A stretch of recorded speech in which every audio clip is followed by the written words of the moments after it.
حضرت جنید بغدادی رحمۃ اللہ علیہ کہتے تھے کہ میں نے اخلاص ایک حجام سے سیکھا۔ ایک میرے استاد نے کہا کہ تمہارے بال بہت بڑھ گئے ہیں، اب کٹوا کے آنا۔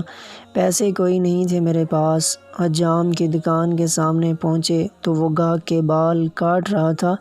انہوں نے عرض کی کہ چاچا، اللہ کے نام پہ بال کاٹ دو گے؟ یہ سنتے ہی حجام نے گاہک کو سائڈ پر کیا اور کہنے لگا، پیسوں کے لیے تو روز کاٹتا ہوں، اللہ کے لیے آج کوئی آیا ہے۔ اب ان کا سر چوم کے کرسی پہ بٹھایا، روتے جاتے اور بال کاٹتے جاتے۔